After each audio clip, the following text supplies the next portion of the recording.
भगवत गीता से पूछोगे परमेश्वर कौन है, तो जवाब मिलेगा कि श्री कृष्ण ही परमेश्वर है।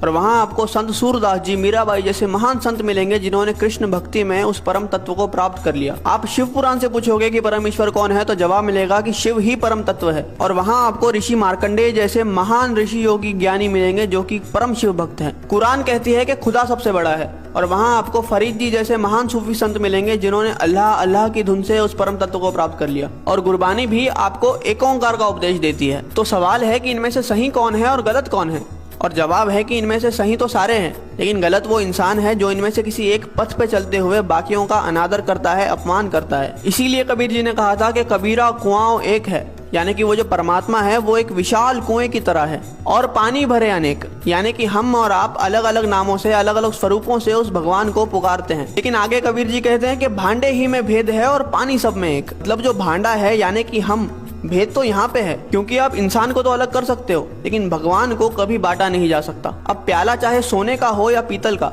उसके अंदर जो पानी है वो तो अंत में प्यास ही बुझाएगा।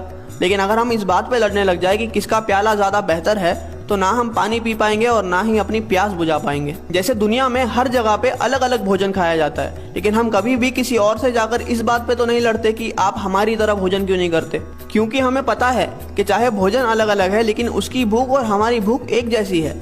हो सकता है कि वो ब्रेड खाकर अपनी भूख मिटा रहा है और हम रोटी खाकर, लेकिन उसका असर जो हमारी बॉडी पे होगा वो एक जैसा ही होगा। इसलिए हमारी पेट की भूख तो मिट जाती है लेकिन हमारी परमार्थ की भूख कभी मिट ही नहीं पाती। हम लड़ने में इतने बिजी है कि हमें खाने की, यानी कि उस भक्ति को अनुभव करने की फुर्सत ही नहीं है। कबीरा कुआं एक है और पानी भरे अनेक, भांडे ही में भेद है, पानी सब में एक।